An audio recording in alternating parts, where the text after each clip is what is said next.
Afternoon, everyone. Today I'm wearing a tie from Mercy College of Ohio, Catholic institution located in Toledo and in Youngstown. They're focused on the health sciences. Today I'd like to start out by talking about traffic safety in Ohio, and we have some pretty alarming data. According to the Ohio State Highway Patrol, July 2020 was the deadliest month on Ohio's roads since 2007. A total of 154 of our fellow citizens died. That certainly is incredibly sad. Speed was one of the major contributors. The number of motorcyclists killed was up by 52% as compared to the previous July.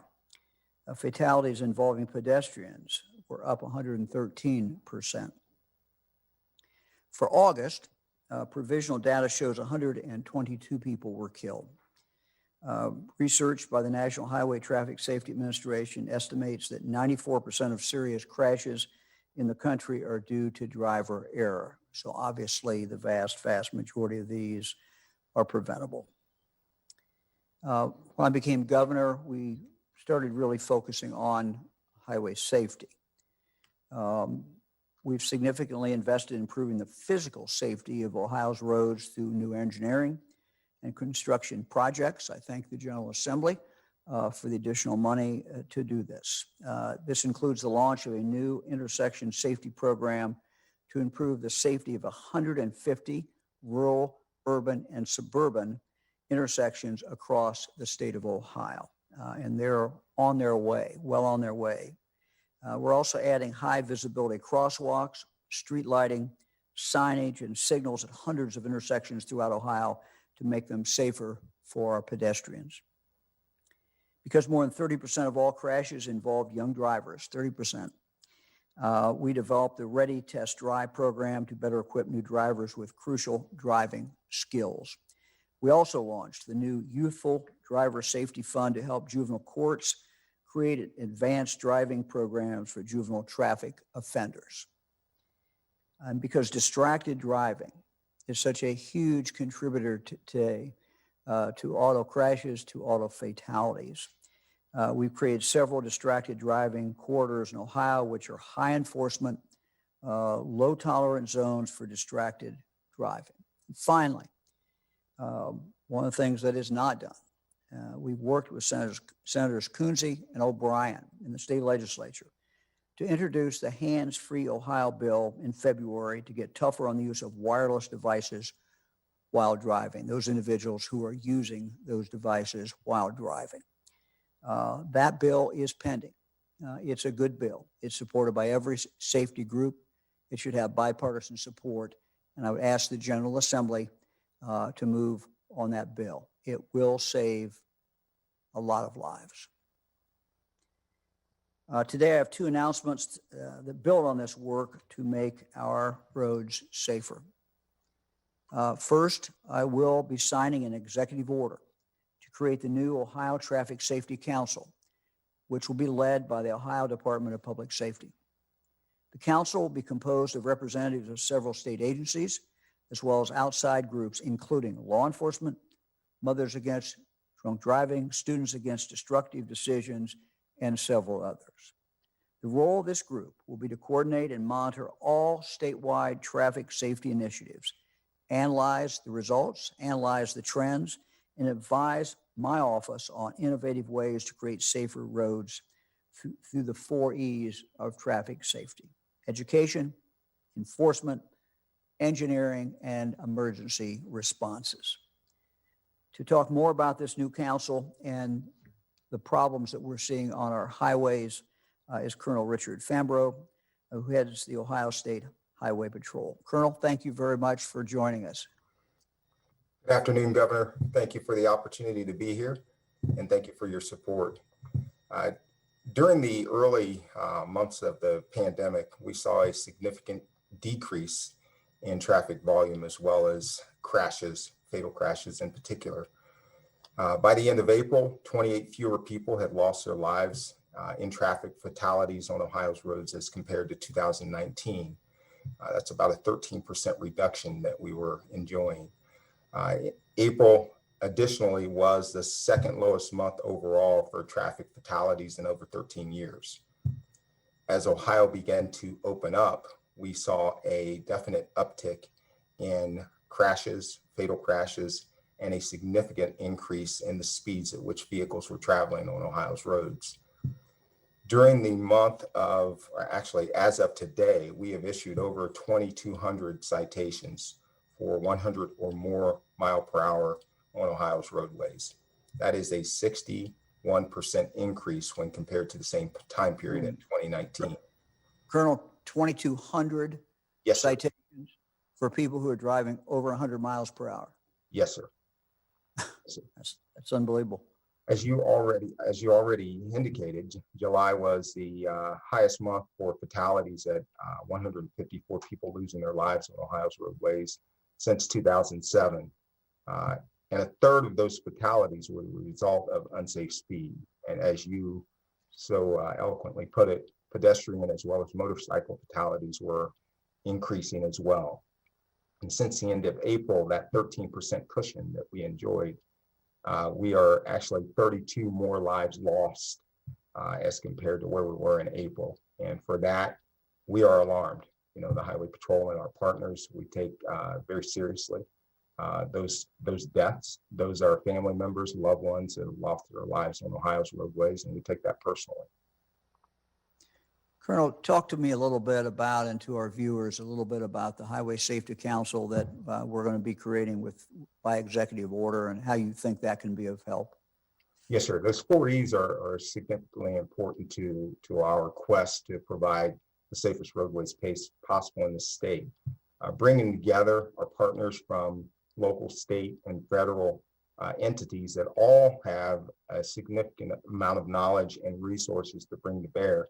And partnering with the Department of Public Safety, we feel like that collaboration, that ability to share information, and really provide a think tank for us to address some of the most significant problems that the state faces where traffic safety is concerned. You know, some of the things that council will be taking on are the youthful driver problem that we have, taking the lead where distracted driving is concerned, also combating impaired driving, and preparing the state of Ohio for the autonomous vehicle technology that is upon us. Colonel, talk a little bit about distracted driving. As I mentioned, there is a bill in General Assembly that you've worked on, and I wonder if you could just talk maybe a little bit about the problem connected with distracted driving and what you and the troopers are seeing out there on the roads. Well, current day, the offense of distracted driving is a secondary offense.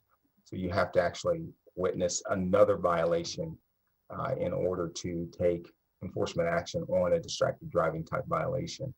It makes it significantly difficult for law enforcement, not just troopers, but law enforcement in general, to get our arms around that problem. I don't think anyone has to look very far as they're driving down Ohio's roadways, whether you're in the city or in a rural area, and not spot someone that's distracted, whether it's by a cellular device or some other type of technology. It is a significant problem that we face, and one that we need to have the support of the General Assembly to obviously get our arms around that. Final question, Colonel. If you had to tick off 3, 4, 5 causes of these crashes, of these fatalities, what would they be? I guess you'd guess speed, drunk driving. Yes, sir. What else? Speed, What else? driving. Unbelted motorists continue to be a significant problem in our vehicles and in those crashes. Obviously, distracted driving, as well as we've got the motorcycle and pedestrian fatality issues. So all of those are significant issues. Speed continues to be one of the #1 causative factors in crashes. Colonel, thank you very much. Thanks to you and the men and women of the Highway Patrol. Thanks for what you do every day to try to keep us all safe out there. We appreciate it. Thank you, sir. We appreciate our partners too. Another major problem is work zones. We've all been through work zones, and sometimes we may get upset. It may hold us up a little bit. But what we may not know is how often these work zones are a place where accidents occur.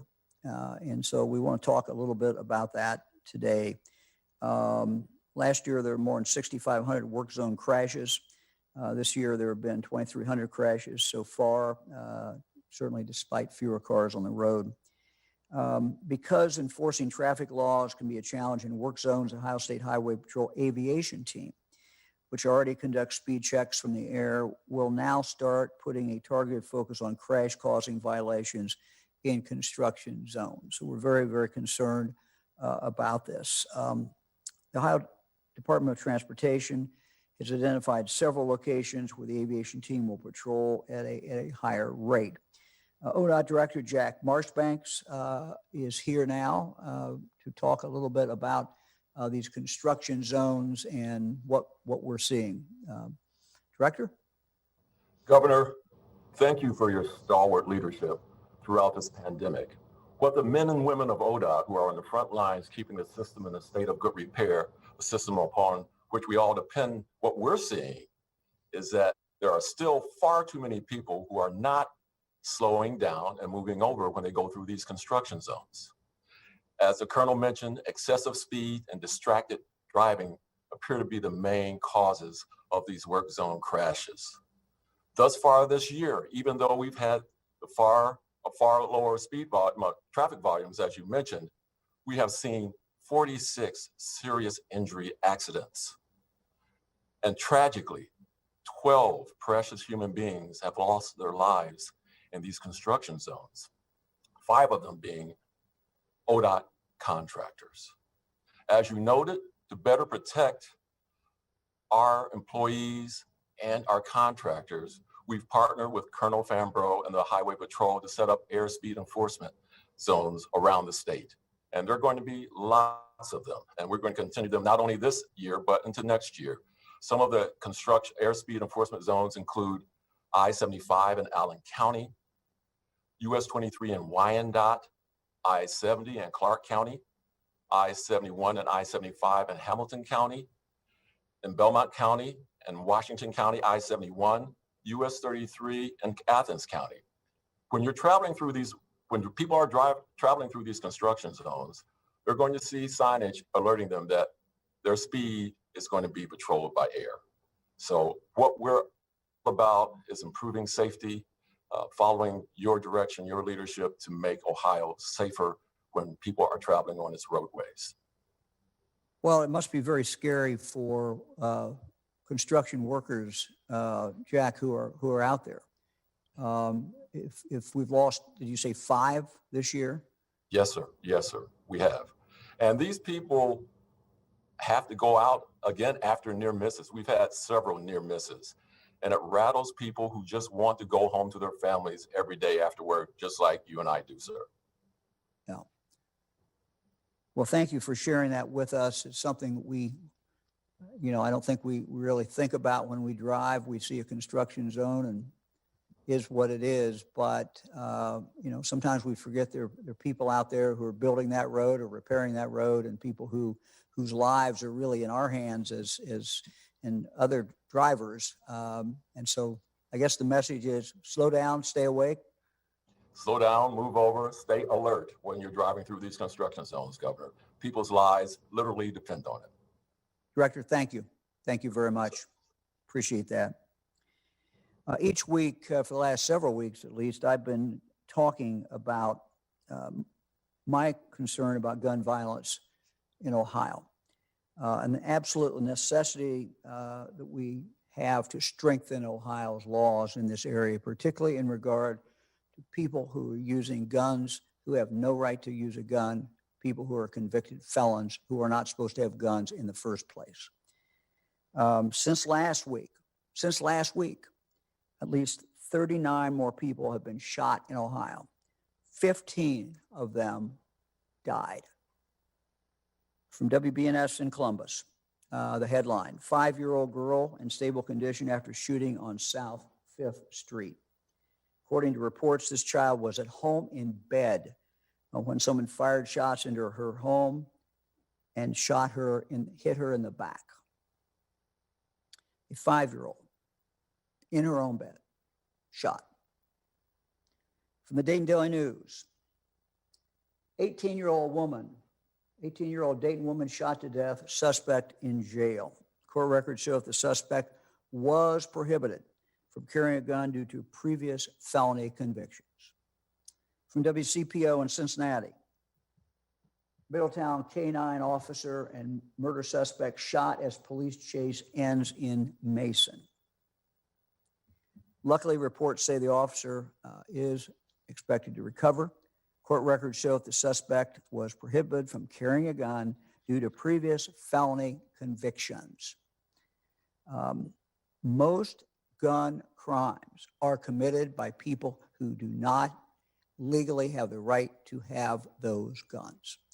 There is a bill in the General Assembly today that would allow our judges, give them more discretion, allow them to impose longer sentences at their discretion to deal with people who are violent repeat offenders who insist on continuing to travel in their car with guns or have guns on their person. You can talk to any chief of police in Ohio that will tell you, particularly the bigger cities, that this is a problem and we have to go after those individuals. So again, I would ask the legislature to move on that bill. Over the weekend, U.S. Marshals rescued dozens of missing children across Ohio, many of whom were being trafficked. Human trafficking is a tragedy that occurs every day in the United States, and sadly, Ohio is no exception. This morning, I talked with Pete Elliott, United States Marshal for the Northern District of Ohio, about the efforts that he and the men and women of the Marshal Service have carried out in conjunction with local law enforcement. They've also had help from their media partners, WTAM 1100 Radio, Fox 8 in Cleveland. They feature, Fox 8 TV features local human trafficking survivor Amanda Berry on their segments on missing children, and also help from former Browns quarterback Bernie Kosar. A great effort. As Attorney General, I created a human trafficking task force that supported local law enforcement investigating human trafficking, rescuing survivors, and prosecuting Johns and other perpetrators. The task force identified hundreds of potential human trafficking victims and successfully connected them with supportive social services. As governor, I was proud to sign Senate Bill 5 last year, which increased penalties for trafficking of minors.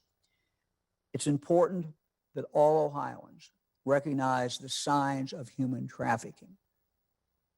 Young people that often run away. Individuals that move often or frequently talk about traveling. If a young person is with someone who is older, controlling boyfriend, some young person who's rarely alone, doesn't appear to be a parent. Signs of physical abuse, including malnutrition. Young people who lack identification. We would hope to see this program expanded. I know Marshal Elliott told me that they've been working well in the Cleveland area. We would hope to see this expanded throughout the state of Ohio. And as I told the Marshal this morning, if there's anything we can do to help expand that, we will certainly be willing to do it. Not all runaways are trafficked, but a large percentage of those who are trafficked are in fact runaways.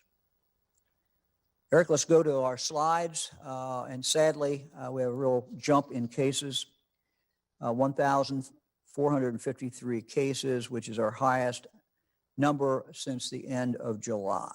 This is a stark reminder that the virus is not going away. We think that a significant part of this is caused by our colleges going back, as well as our grade schools and high schools going back. And we're seeing some cases reported out of some of our colleges. Let me just say this. When it's reported out of colleges, we should thank the colleges for doing the testing. because just because there are cases there may be cases other places if the testing is not, in fact, taking place. We have to do everything we can to protect each other while trying to safely do the things that we all want to do and need to do: work, go to school. Our highest number of cases reported in August was on the 12th, when we had 1,422 cases. So not happy with those numbers. Our hospitalizations, as you'll see, and deaths are slightly higher than what they have been in recent weeks. Eric, let's go to our top 88 counties. Put these in order. And you can see, we always start at the top. We'll go to the low part. Shout out to Harrison, Noble, Ashland, Muskingum, Carroll, Guernsey counties. These counties are at the low end of the 88. Eric, let's go to the top 10. We start again to remind everybody what this is. 2-week period of time, the last 2 weeks. Snapshot, what's happened in the last 2 weeks as far as the number of cases. It is figured by population, 100,000 population. So you'll see, for example, Putnam is number one. They had 79 cases actually, but if you do that based on 100,000, that's 233. So they start off, so it's Putnam, Dark, Jackson, Meigs, Mercer, Henry, Shelby, Butler, Montgomery, and Auglaize. Again, we're seeing a real movement into our rural areas. Montgomery is the only county of those top 10 that is an urban county. Putnam County Health Department is attributing a lot of the cases to community spread, social settings, family gatherings. Again, we remind everyone, no matter what county they're in, the wearing of the mask. We've seen it. We've really seen what it's been able to do in our urban counties. We know what it can do across the state of Ohio. I was on a call with the White House yesterday, the Vice President Pence, and the folks at the White House who are focused on this every single day. They have a grave concern about Labor Day coming up, and they asked me and the other governors to talk directly to the people of our states about Labor Day. Holidays are when we get together, we have fun. We can get together, we can have fun, but we've got to be very, very careful. Many people, it marks the end of summer, kind of a milestone. It's an opportunity to get together. But as we gather with families and friends, we must remember that whenever there's more activity, we're going to see more cases. I'd like to take a look at what we've seen from previous long weekends this summer and what we've been seeing recently in our communities. We saw a lot of movement around the state over the 4th of July weekend. And then after that, we saw a significant spread of the virus. Many of this comes out of what you'd expect of the 4th of July, family gatherings, being with friends to celebrate the holiday. We know it takes about a week or maybe 2 for people to develop symptoms after coming into contact with someone who is contagious. We should remember that some people may not show symptoms of being sick at all, and they can be contagious. Cases and positivity were already going up in June after we reopened. As people got together, though, during the 4th of July, we saw our cases increase even more. By mid-July, we were averaging close to 1,500 cases per day, and our positivity rate was an average of 6.5%. Eric, let's look at this slide. This is a slide we showed you before. We talked about this case before, but I want to show you again as an example of just how a kind of benign, what would seem to be a benign, happy trip to a lake resulted in significant community spread. A couple with their daughter and a family friend rode in the same vehicle on a 40-minute trip to a lake in Ohio. The family friend had COVID-19, but she did not know it at the time. And as you can see from this graphic, that case led to an additional 9 cases. It also led to the temporary closing of 3 businesses. A vacation employee from one of those businesses was quarantined in a hotel room Another was told on her wedding day that she faced possible quarantine. And the daughter from the car ride, who was trying to get her first teaching job, had her hiring process delayed. More recently, other cases. Just in the past few weeks, we've heard from several of our local health departments about spread associated again with family, friends gathering together. For example, in Lake County, a parent traveled out of state and came home the day before a birthday party that included high school athletes from multiple jurisdictions. The parent got sick the day after the party, and now there are 4 confirmed cases associated with that party. In another Lake County example, a group of teens who worked together at a grocery store attended a birthday party together in mid-August.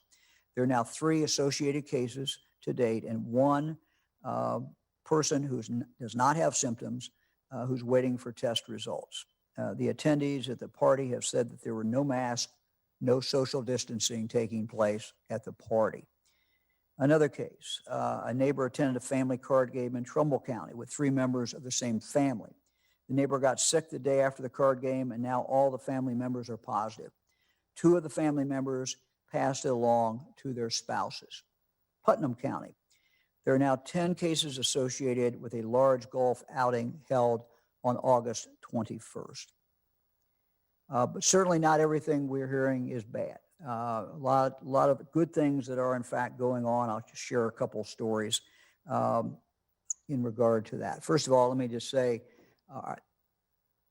I truly believe that our schools, K through 12 schools, our colleges, our universities planned for this, and they're doing a very, very good job. I talked this morning to Russia School Superintendent Steve Rose, who told me that their 7th to 12th grade is now gone remote, because they had a case they had 1 student who tested positive, and that was due to community spread.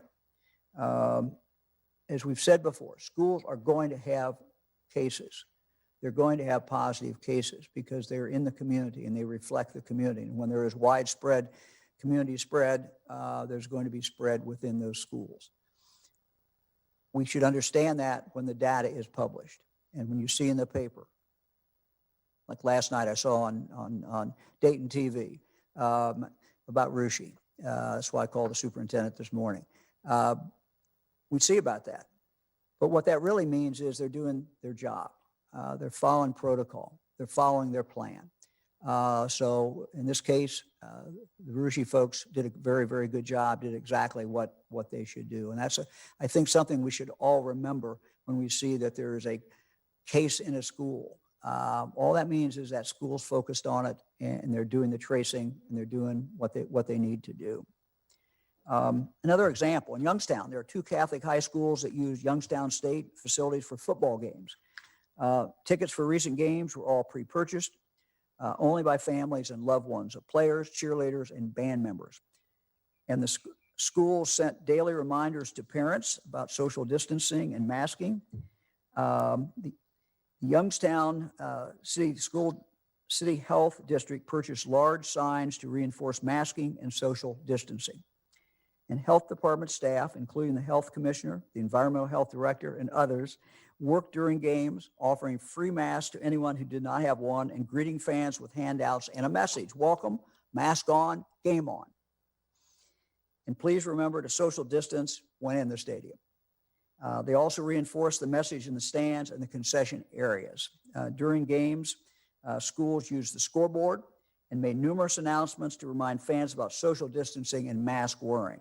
One coach assigned players designated spots on the sidelines to ensure social distancing. So from both of these schools, as well as the public schools that they hosted, that was just really, really great news. And they followed the guidelines that they should follow. In Canton, a local football team had 2 players who were confirmed to have COVID-19. The players and coaches quickly isolated the players and notified the local health department. The health department quickly quarantined those who had been in close contact with the 2 positive cases. The outbreak, and this is something that is significant, the outbreak was limited to those 2 players with 5 people quarantined as a precaution. The school had already implemented the recommended guidelines for player practices involving social distancing, wearing of face coverings, and more. This is a great example of a school having a proper plan in place and executing that plan and cooperating with the local health officials to keep COVID-19 in check.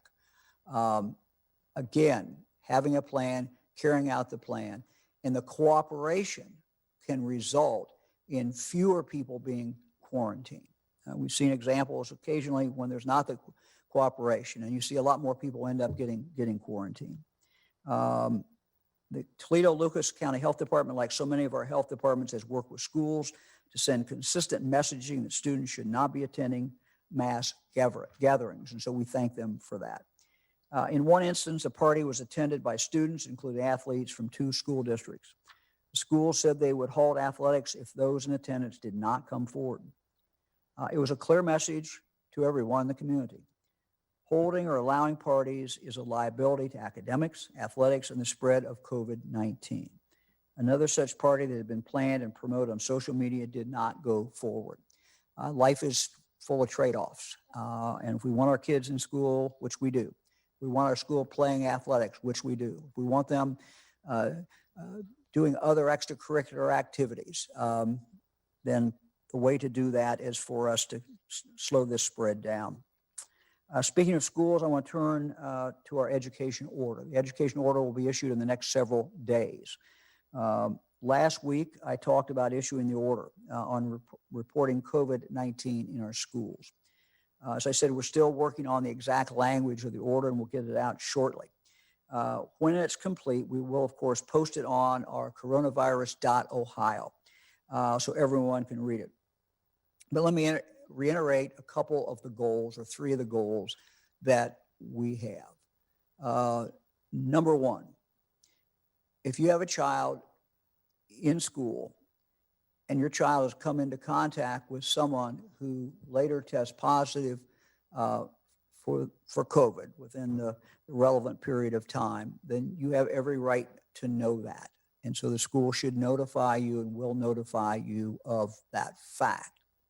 Second, we want parents to know if there's anyone in their child's school building who has in fact tested positive. So again, not the specific names, of course, in any of these, but we want the schools to first, of course, contact the parents if they have come in contact with that child, and they can work then with the local health department. Second, though, if you're just in the school building itself, we want the school to notify the parents. And third, we want to notify the public once this has occurred. And so that will be a report that will be issued by the state health department once a week. Our goal is to be as open and as transparent as possible so families can be informed. If there are cases in a school, again, it doesn't mean that anybody did anything wrong. If they found the cases and are acting accordingly, it means they're you're going to see many times when there are cases in schools just because of what we're seeing in the community. Let's turn to our colleges. In July, we put out our guidance for Ohio State public and private colleges, universities, and technical institutions to open in the safest way possible. Administrators have been planning and taking steps to allow for social distancing, provide more living space on campuses, and other measures. Now that students are returning to classes, both in person and virtually, we thought we would invite some students to share their experiences on campus. First, I'd like to introduce Nicholas, Juan, Javi, Bose, Air Bose, excuse me, Javi, how you doing? Great. How are you doing, Governor? I'm good. Hey, thanks for joining us. Where are you from? Yeah, so I'm from Cary, Ohio, and so I graduated from Cary High School in Wyandotte County. And you're going to school where now? Bowling Green State University. All right. You want to tell us a little bit about the experience this year? It's a little different than past experiences. Yeah, absolutely. It's definitely been a different change from my previous 3 years at BGSU. It's definitely, with the dedensification of our campus, there's a lot less students on our campus, which has been, I think, the biggest change in my experience. However, I know the things that we've done as BGSU in our return to campus plan has been for the benefit to help us have this in-person instruction and experience that we want to, the closest to a traditional college experience as we can.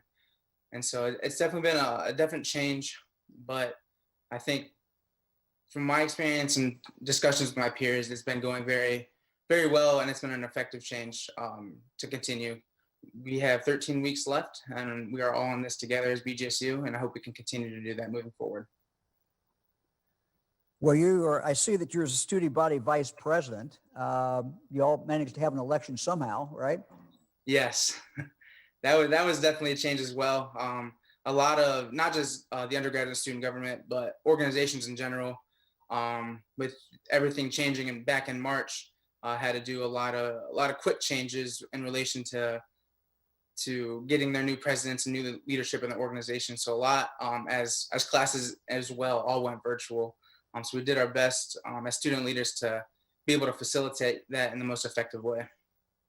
So tell me, Javi, tell me a little bit about the student attitude on campus. I mean, how are people dealing with this? I mean, it's just different. But I mean, what's the attitude you think among most of the students? I think it's been relatively positive from a majority, if not all, the students. The constant communication from whether it's professors and faculty members or the higher administration at our institution, it's been a constant reassurance that we as students are first in mind when it comes to decisions that are being made. I know there's been a little bit of a change within like student activities and student involvement, but we have done everything we possibly can while maintaining compliance to continue that traditional experience with being able to meet in person as long as it's a maximum of 10 individuals, 6 feet physical distancing and facial coverings at all times. We've created spaces where that can be done effectively to be able to have that in-person experience. It's just a lot of change, as you noted, but I think the overall attitude has been pretty positive because we have done very well as an institution to really maintain that traditional experience. So are you taking some courses online? I am. Yes. So BGSU went with 3 different course delivery methods. And so that's strictly online, which is an asynchronous course. It's a self-paced course. We have a remote option, which is a synchronous course. So you meet at a certain time, just at a remote location. And then we have an in-person and hybrid course delivery method as well, which is a little bit of both, where we go to class maintaining all the compliance set by our university and health organizations, but it's still able to have that in-person educational experience. So I have one in the hybrid method, and it's going, I would say, very well. We wipe our desks down after each class, and then when the next course comes in, they will wipe the desk down again to ensure that it was cleaned properly. And so we're taking all the necessary steps to be able to have that traditional educational experience as well.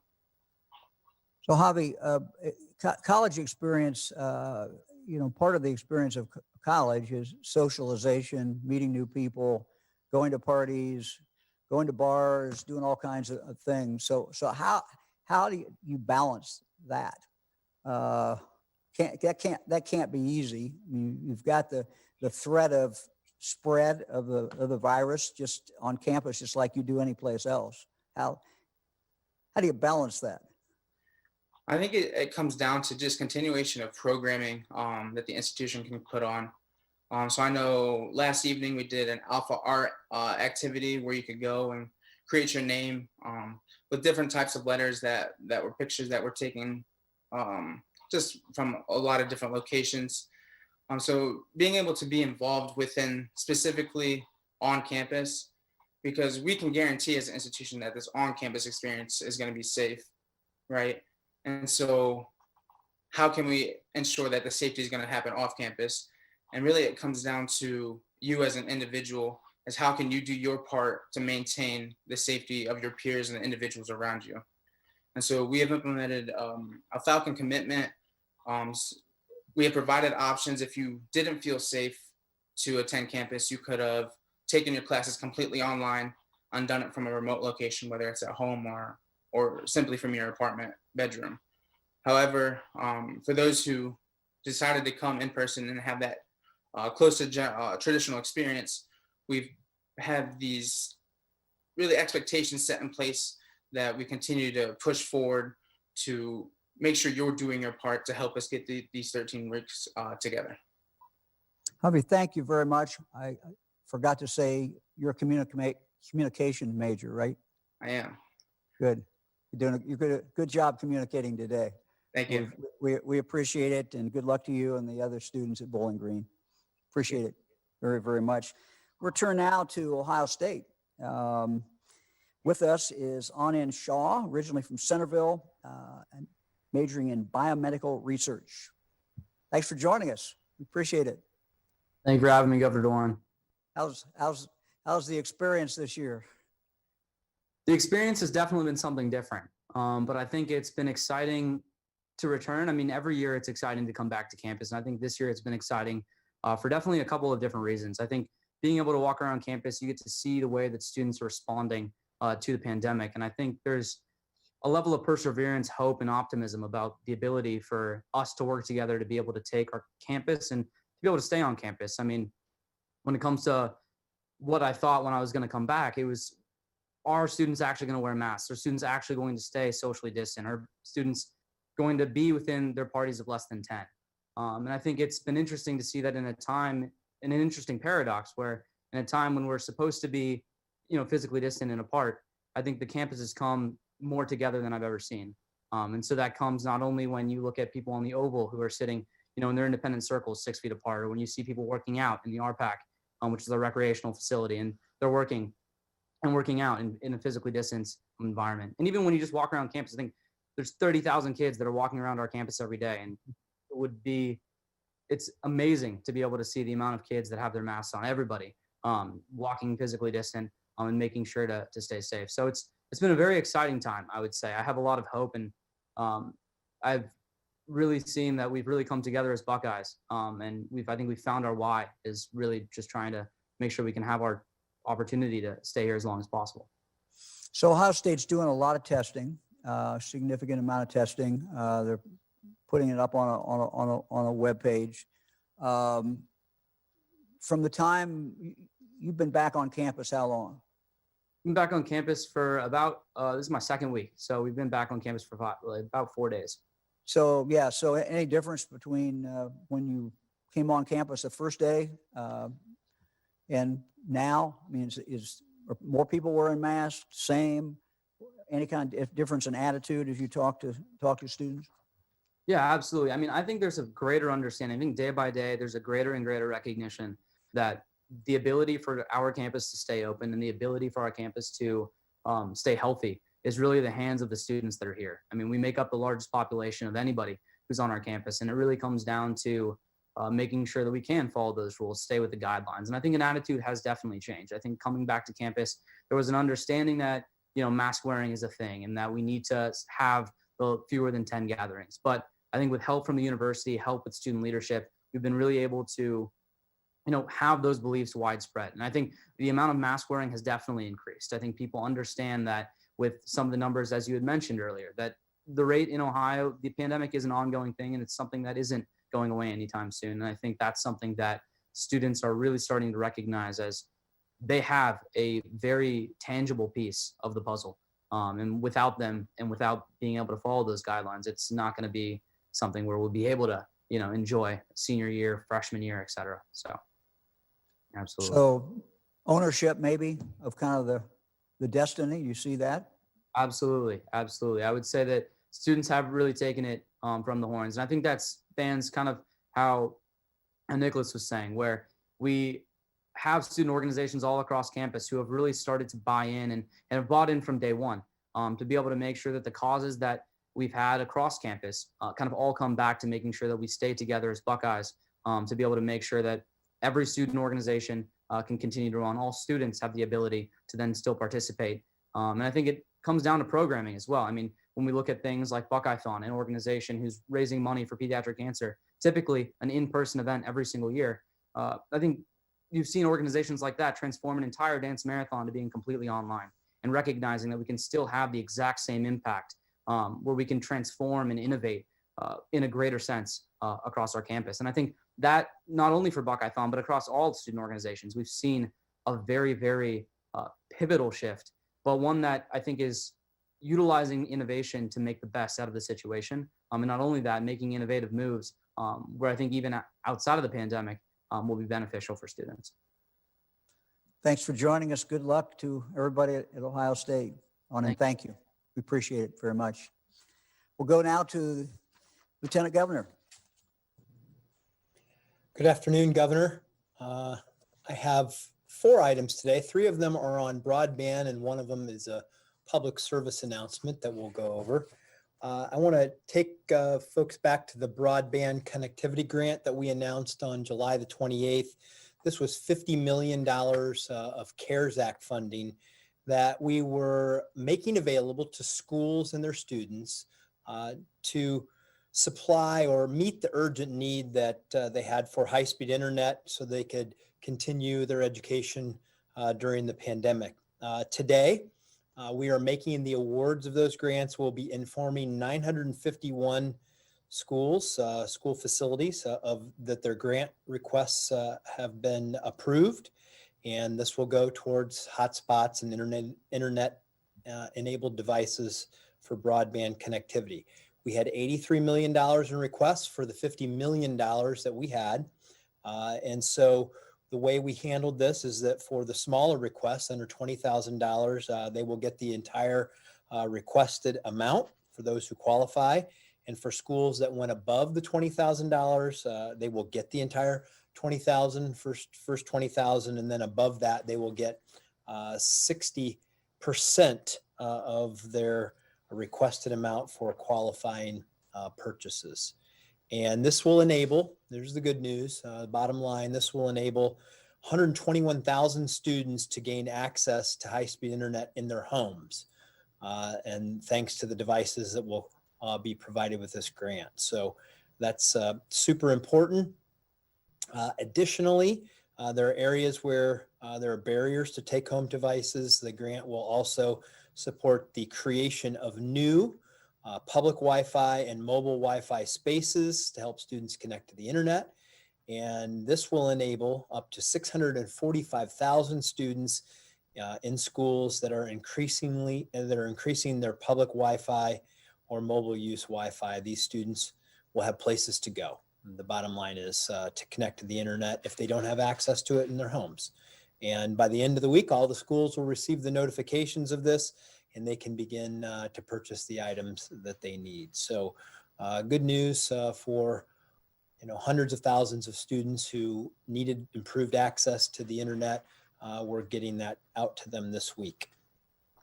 Another broadband, if you go back to the telehealth pilot project, we actually announced this in March. I remember it distinctly because it was the first day that we had our first case of COVID-19 that we reported. As you recall, Governor, you and I announced this telehealth pilot project with the Switzerland of Ohio School District, which is in Monroe County. I know both of us have been there. It's a very rural part of the state down in Southeast Ohio. Switzerland of Ohio was chosen because of that fact. They were a very difficult use case for this. And we believe that if we could improve the situation there, we could provide a strong blueprint for other schools to use who may find themselves in a similar situation.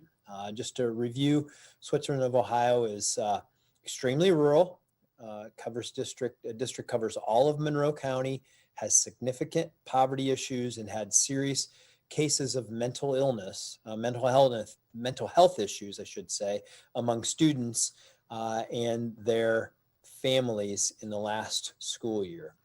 As promised, this project has yielded a lot of really important lessons that we hope will help other school districts. A couple of those lessons. First of all, we now understand the regulation restrictions and complications that can come, particularly regarding HIPAA rules. So we have been able to work through those. We understand better the facilities and infrastructures needed to provide private telehealth services to students. We understand the staff resources that are necessary, particularly on the IT side, and we understand how a school needs to, what they can do to leverage a relationship with an area healthcare provider. So the takeaway, frankly, for students, teachers, and school leaders, if you think you could benefit from this telehealth program, and we know a lot of schools can, particularly for mental health services, this pilot project will provide the blueprint for that, and we'll continue to learn from it. You can find the blueprint at innovate.ohio.gov/broadband. That's innovate.ohio.gov/broadband. So any school district that wants to understand how they can do this, the information's there. And if that's not enough, you just call my office and we will make sure we get you to the correct resources. An additional broadband update. This is with the CSI, the Common Sense Initiative AI tool. We announced not too long ago that we have acquired the licenses for an artificial intelligence tool to go through all of the Ohio revised code and administrative code to streamline it. And this research idea came from the telecommunications industry itself, because in many cases they find regulatory challenges and it's confusing to them sometimes on how they can expand broadband as regulated entities. And the CSI team took a big look at this. They took a look using the new artificial intelligence tool. They noticed that there were a lot of common definitions, but this is an interesting thing that they found. There were 303 definitions in Ohio on rules and statutes across 25 different agencies regulating broadband. For example, there are 16 definitions of public utility in Ohio law across 5 different agencies.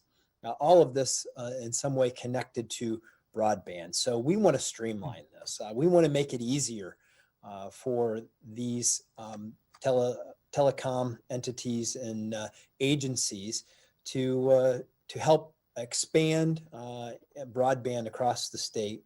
And this is one regulatory reform we can do to help with that. To put this in perspective, what the new AI tool does for us, it literally would have taken a team of people a month in their subject areas to get this done. The AI tool took it on in 2 days. And now we're going to get those subject matter experts to work with us on getting this streamlined. So it's just, these are the ways we're trying to use technology to innovate and make it easier to provide the services in the private sector to the public that needs it.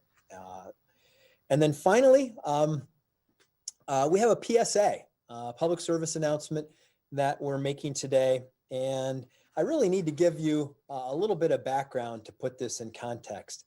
A few months ago, I heard a story about a World War II veteran. I was on a phone call, heard about the story of a World War II veteran who, when asked about the idea of wearing a mask to fight the war against the spread of the coronavirus, he simply said, well, when I was young, they asked me to go to Normandy and fight the Germans, and it seems like wearing a mask is a pretty easy alternative to that.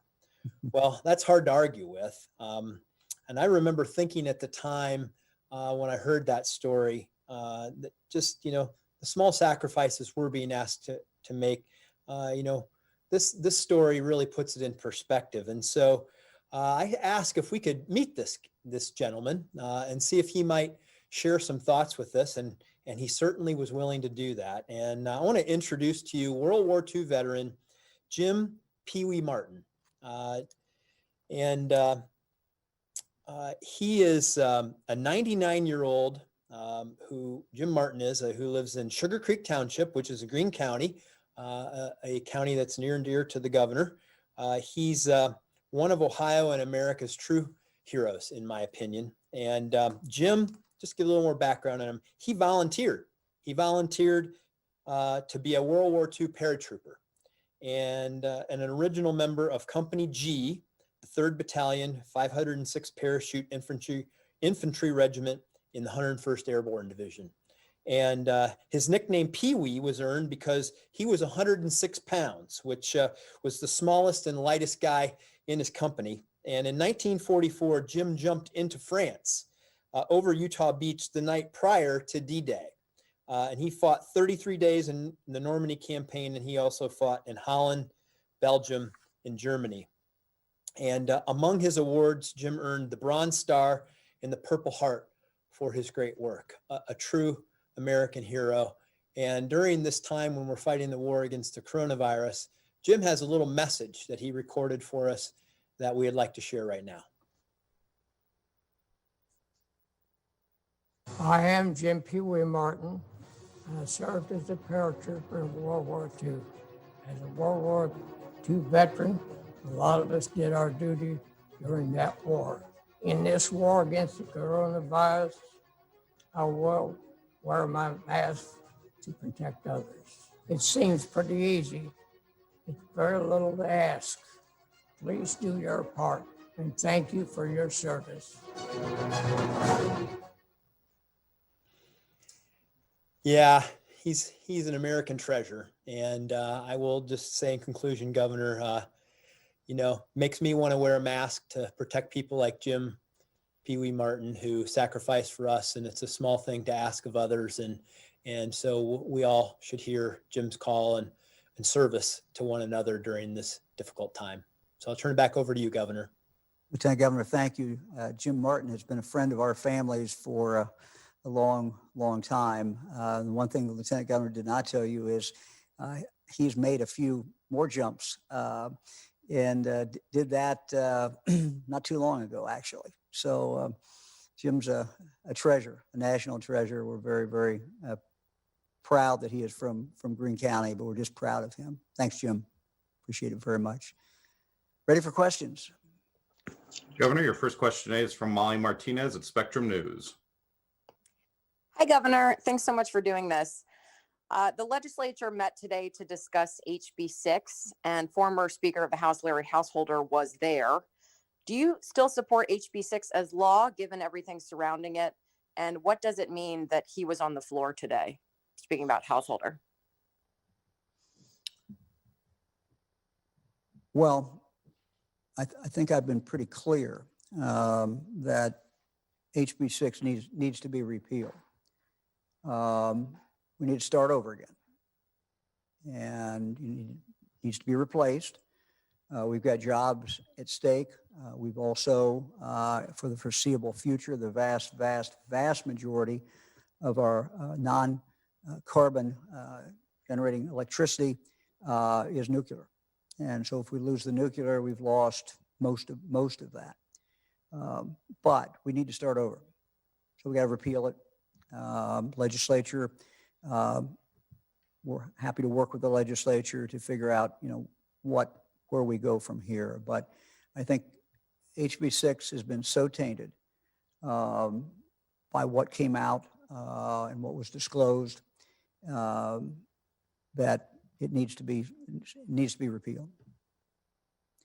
As far as the speaker, former speaker being on the floor, he is still a member, so he has a right to be there. That's his call. Next question is from Tom Gallick at Gongor News Service. Hi, Governor. Looks like you might be getting civil immunity legislation on your desk pretty soon, and you've talked about the importance of your Strong Ohio plan. I wondered, what else would you like to see from the legislature in the coming weeks and months?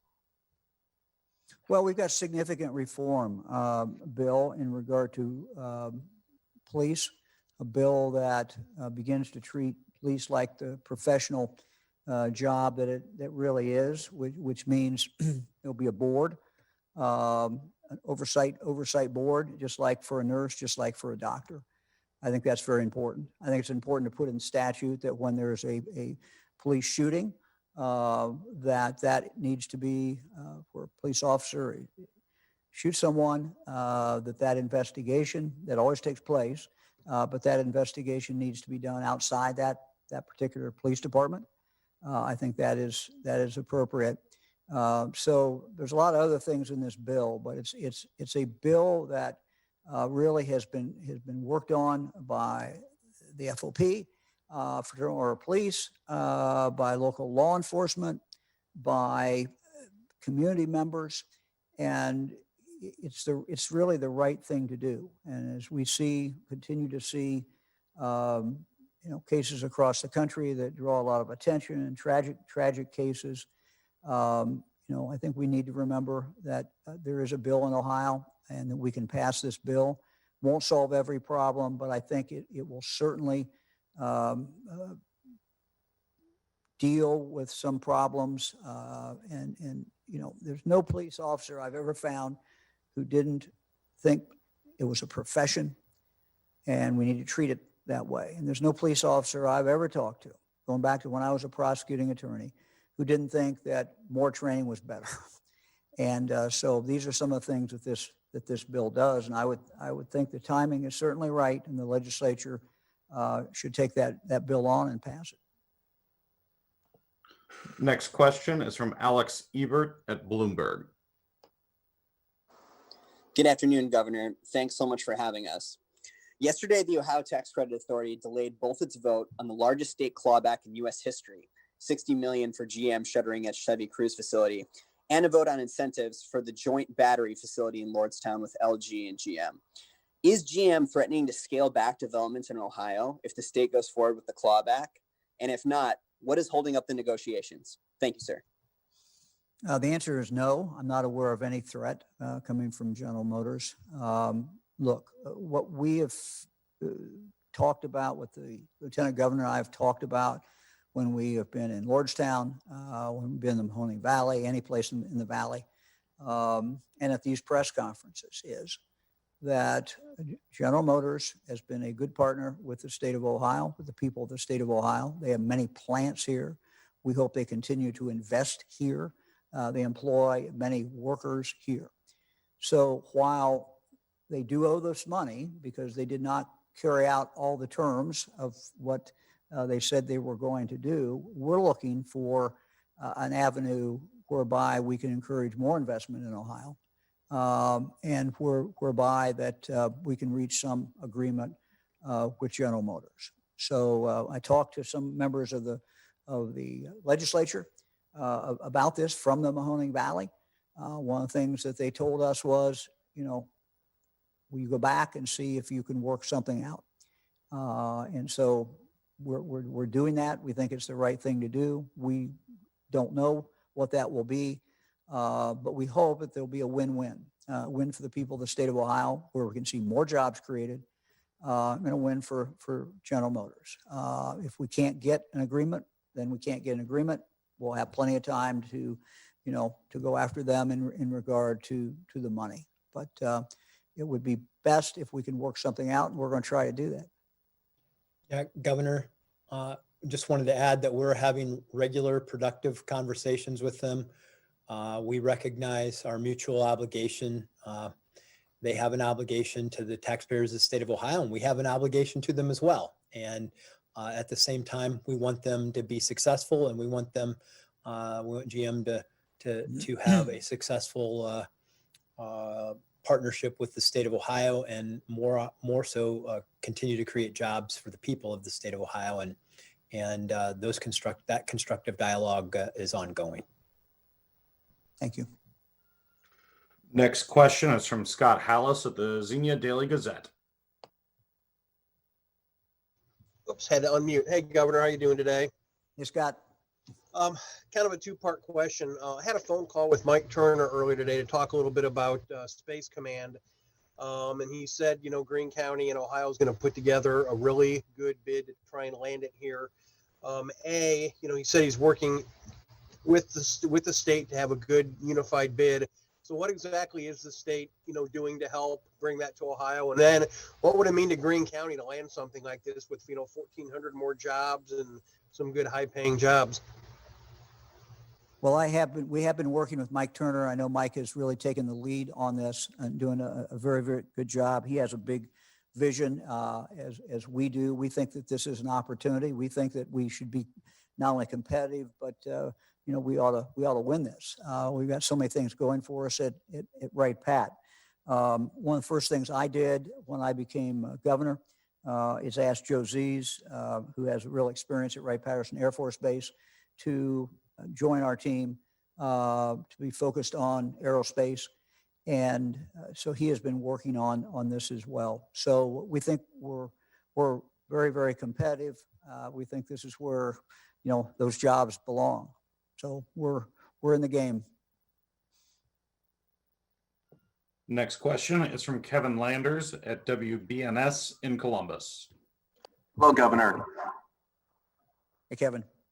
Ohioans are conflicted by the medical information they're receiving. There are questions about the effectiveness of masks, questions about the true number of deaths related directly to COVID-19. And there are also questions about what Ohio's end game is if a vaccine is not found soon. All of these questions are happening without a director of the Department of Health. Are you concerned about the science you're being fed? And what is the status of replacing Dr. Amy Acton? Thank you very much. We are vigorously searching for that person. But this is an important job, and we have to have the right person. When I filled the position originally with Dr. Acton, she was the last member of the cabinet to be picked. And it was not that we didn't have other good candidates, we did. But I felt that the role was so essential. Obviously, the role is even more essential today in the pandemic. So we have some leads. We're talking to some people, but nothing yet to announce. I'm impatient about this as I am about a lot of things. So we would like to get that individual on board, but we're not quite there yet. As far as the issues that you talked about, that where there is as you described it, a dispute, with all due respect, I'm not sure there's a lot of dispute. A mask, the jury, as we used to say when I was a prosecutor, the jury's reached a verdict. Mask by every credible person in the medical field is saying that masks are in fact important. We can point to the date when we started mask at our urban areas in the state of Ohio. And you can go forward a week or 2 weeks and you started to see numbers change. When the mask compliance went up, you see results. And so we have seen that in our urban areas. We hope to see more of it in the rural. We're seeing some of it in the rural. We're seeing people being more compliant. And we know that will make a huge, huge difference. And so as long as you, as you say, as long as you don't have a vaccine, the mask and the social distancing are absolutely, the key things that are important. The other is sanitation, wash your hands, and the other is being outside. I mean, those are all variables, and we know each one does in fact work. As far as the number of deaths, I've seen stuff on the internet. I saw what was put out of Washington. All that really means is that when someone dies, I think they had like 6% were only listed as coronavirus. The other ones had other causes on there. Look, that should not surprise any of us. The people have other medical problems. And if they have another medical problem, that problem will get listed on the death certificate. So I don't think that shouldn't be a shock to anybody. We've known in Ohio, the older a person gets, their possibilities of survival is still good, even at a high age, but it goes down, and we know it goes down. And statistically, we have seen that. And we also know statistically that as people get older, they pick up more other medical problems. That's just a fact of life. And so these numbers, I don't think, change anything as far as what we know about COVID-19 or what we know about the deaths. Next question is from Jesse Balmert at the Cincinnati Enquirer. Hello, Governor. My question is, the Cincinnati police chief wrote in a letter that there had been some unintended consequences from the early bar closure, things like multiple shootings and assaults at unprecedented levels in the city of Cincinnati. So I guess, would you respond to those concerns? Yeah, I've talked to Mayor Cranley today about that. I've talked to Mayor Cranley about that last week as well, and he expressed that to me. So what the chief said in his letter to me was not a surprise. You know, we value our close working relationships with local government. They're the ones who are on the scene. Other mayors in Ohio, because I've specifically asked them, Mayor Ginther, Mayor Whaley, for example, have told me that they adamantly feel that the 10 o'clock shut off of liquor is very important to their communities and to their cities. So we are at this point consulting our lawyers to see, you know, is it possible to carve out Cincinnati out of a statewide order? And frankly, our lawyers, the initial read they gave us was they were very skeptical if we legally could do that, but they're going to research it, and you know, we're going to see what they come up with. Again, we believe that overall in the state it's worked well, but we respect the mayor in Cincinnati, Mayor Cranley, respect the chief. They have described unintended consequences, basically where people leave the bar and then, you know, because they can't drink there anymore and they go off to a park or someplace else. And so we understand that. But I think clearly the majority of mayors in the state by far believe just the opposite. And they believe that the 10 o'clock has been very, very helpful. So we think statewide it has been helpful as well. So we're going to see what we can do for Cincinnati. We can't promise anything. Again, we've consulted the lawyers to see if there's something we can do here. Next question is from Andy Chow at Ohio Public Radio and Television. Andy. Hi, Governor. Just wanted to ask about just your take on the latest lawsuit filed against the state, now in federal court, just going against the different orders that they say keep Ohio shut down, although we know that a lot of businesses are reopened. Do you have any take on the latest lawsuit? No, not really. You know, I've been sued many, many times over this. The health department's been sued many, many times. I mean, I don't know how many. You know, they've been in many different counties, and going into federal court, I suppose, is something that we would have expected. So no, I don't have any comment about it. I mean, we're doing what you know, we know will make a difference. We know that this economy cannot move forward, that people cannot have jobs unless we keep the virus down. We've got to keep the virus down. You know, we've been, I think, very thoughtful about what we have done. The state is basically open. There are some restrictions. There's restrictions we just talked about, for example, in regard to liquor. We've tried to take cases, for example, and come up with a responsible way to approach them. High school football, high school, other sports, cross country. You know, we know there's some danger to that and spread, but we also know there's really good reasons why young people need to be able to participate. And so we've come up with a compromise where we don't have any spectators other than the families, and we let the athletes play. So, you know, we try to work this thing out. One of the things I think we sometimes forget is none of these decisions are made in a vacuum.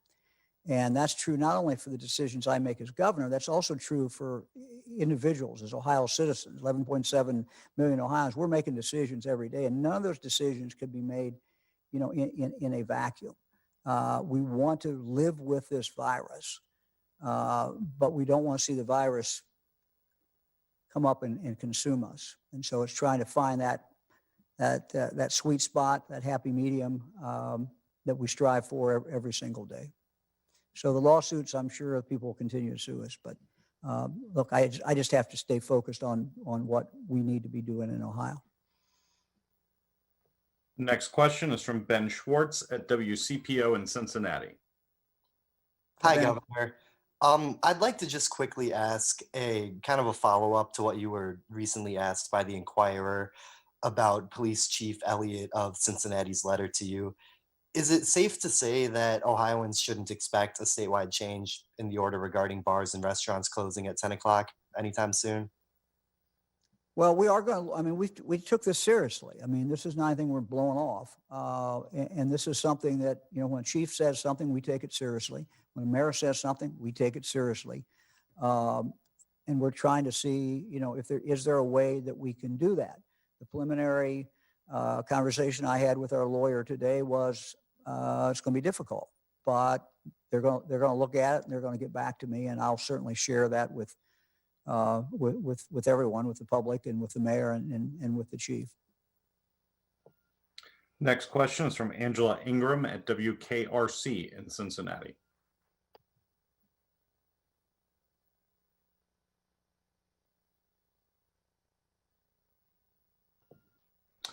We'll come back to Angela. Next question is from Spencer Hickey at Hannah News Service. Thank you. Governor, just following up on the bars, we've seen a number of ones that were cited by the State Patrol's Ohio Inspection or Investigative Unit, in some cases multiple times, for violating the health orders. And I was just wondering if you had any comment on some of that. No, not really. I mean, there's a process, as you know, they go in front of the Liquor Control Commission. The Liquor Control Commission hears the evidence and they make a decision. They have, you know, made some decisions. There's more cases pending, and, you know, I'm sure they'll continue to process those cases. But the, you know, the investigative unit will continue to do what they do, which is to go out and to, you know, make sure the laws are being enforced. Next question is from Jim Oddie at WHIO in Dayton. Governor, what level of detail will you be requiring for K through 12 schools, the reporting of coronavirus cases, but still protecting privacy? And then secondly, who's going to be doing the contact tracing in these schools? Contact tracing, you know, is going to be done at the county level. You know, we are there to back them up. We have contact tracers if a county needs it. We have a number of counties where we have contact tracers who are assisting them. It really depends on the size of the outbreak. But this is, you know, what we've encouraged and what we've seen is a very close working relationship between the local health department and the local school. You know, I kind of jokingly told the superintendents a few months ago, I said, you know, if you don't know your health director, you will, you know, get to know them very well. And look, I'm just very proud of what Ohio superintendents and principals and teachers have done across the state. Very difficult circumstances. They're doing something they really never had to do before. Some doing it remotely, some doing it in person, some doing it hybrid. But they've all worked at it. They've all looked at it. And part of that preparation is working very closely with the local health department. Jim, the first part of your question, you know, had to do with what kind of specificity are we going to require? Look, we've got to balance this. The law does not allow you to give up information that clearly pinpoints medical information that clearly pinpoints who that particular person is. You know, many times people will certainly know who that person is, but we have to be careful to follow the law in that area. So, you know, in all likelihood, for example, the information, you know, first of all, if you're a parent and you've got a child who's come in contact in school with someone who now the school knows has COVID, the school will inform you as that parent. That's what I think as parents or grandparents we would all expect. Second, if you've got a child in a building where someone has had COVID, even if they have not been in contact with your particular child, then just, you know, you will be notified. Everybody who has a child in that building will be notified that in fact there's somebody in that building who had COVID. And then third, at the bigger picture, you know, these are going to be reported in all likelihood by school district. Such and such a district every week has so many cases, and that's in all likelihood. We haven't got it totally worked out yet, but that's in all likelihood the way it's going to work with those kind of 3 levels. Next question is from Adrienne Robbins at WCMH in Columbus. Governor, thank you for doing this. You talked about today's case numbers rising and possibly that being due to cases and testing on our college campuses. Are you looking at these cases through a different lens than our general case count, like we have with nursing homes and prisons? And have you thought about separating those cases out on the dashboard so that people can see just how many cases are coming from our universities? I don't think that would be a good idea. I think that, if you're talking about prisons, then, there's always a relevance to the community, even with prisons, because you have people from the community who are bringing it in, and then people who work there who may be taking it out too. So there's a relevance to the community. But a prison is a static population, not static, they come in and out, but it's because they're released. But most of the people are there and not mingling into that community. But when you talk about a college, students at Miami University, students at OU, the students at Ohio State, Bowling Green, Kent State, they're in those communities. They're uptown. They may work someplace there. Many of them don't even live on campus. They live out in the community. So I think it would be a mistake. It's interesting. I think, we try to kind of figure out, okay, why are our numbers up? I mean, we've seen our positivity numbers go up in the last 8-9 days. We don't like that. Why are they going up? Why are the cases remaining high, over 1,400 today? That's not good. We try to at least understand it and drill down and figure it out. But even then, it's not particularly easy. You basically could take the number put out by the school, and then you could, see those numbers are showing up in your numbers, so you know that those are separate. And anybody could do that. I mean, anybody picking up the paper in Dayton can figure out what UD is doing. Ohio State, they can figure out in Columbus, and on and on. But to separate them would indicate they're not part of the community, and I think that would be a mistake because they are part of the community. Next question is from Jeff Reddick at WSYX in Columbus. Thanks, Governor. To piggyback on that question, and with respect to Anand Shah spoke earlier, it seemed to be a bit of a rosy picture for Ohio State University, which at last report was nearing a 6% positivity rate. And knowing that that's a source of cases in the community, how long would it be before your administration is driven to act beyond what the university might do? Well, we're certainly, I had the opportunity to talk with the new president, who I think starts officially today, or yesterday. New president, we talked, had a nice conversation over the weekend, just about that, frankly, about the rise in positivity. If I remember correctly, when the students came back, it was about 0.6%. So a little above 0.5% positivity, just as they were coming in. We've seen that number go up.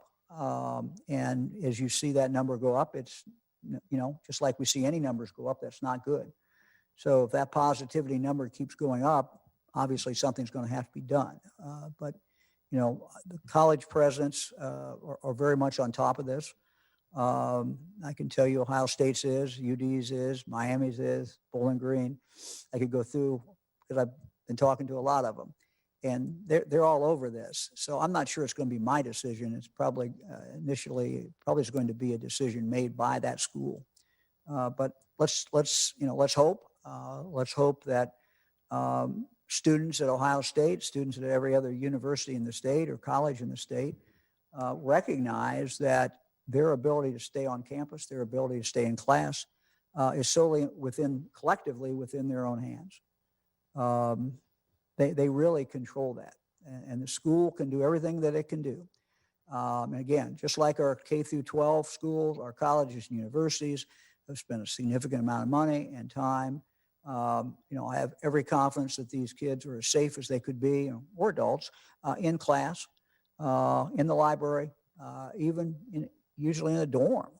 but it is what students do other times. And, it's what they do that simply can't be controlled by the university. And, we all remember when we were that age and what we did. And, people like to party. They like to get together. That's part of the college experience. But doing it with a mask is just vitally important today. Doing it with social distancing is vitally important. Doing it outside, if you can do it outside, so much safer outside. And again, I would say to our K through 12, anytime you can have those kids outside, where you think it's safe outside, and it's not a storm or something, if you can get them outside, that is going to be a safer environment than inside just by definition. And we've learned that so very, very much in the last few months. So these college presidents are on this. They're focused on it. They're watching the numbers and they're doing what they can. Governor, your next question is your last question, and it belongs to Max Philby of the Columbus Dispatch. Hey, Governor. Max. Given your concern about Labor Day weekend and the fact that cases rose over July 4th weekend, and also the fact that we've got a number of holidays coming up toward the end of the year this year that are on Fridays, Saturdays, that'll give us some long weekends, have you given any thought to implementing any sort of COVID restrictions limited to holiday weekends, and why or why not? Max, I've thought about a lot of different things. And frankly, I continue to think about, what else can we do? What else can we do? And we're seeing the positivity go up. What else can we do? We know colleges are coming back. They're in. There's a lot of mixing just naturally. The same thing with K through 12. So, yeah, I think about things a lot. I've not made a decision to do that, but I've certainly thought about it. Eric is telling me that we are done. I guess that's the last question. We will, barring something unforeseen, we will see you all here 2 o'clock on Thursday. Thank you very much. We now join our regularly scheduled program, already in progress. The fact that you lied to me on the background check, you could have told me these things. You made me look like a fool. And you lied about having cancer just so I would send you money. And then you would call me and say, oh, I need money for food so that way you can buy girls drinks. You don't treat women like that. No.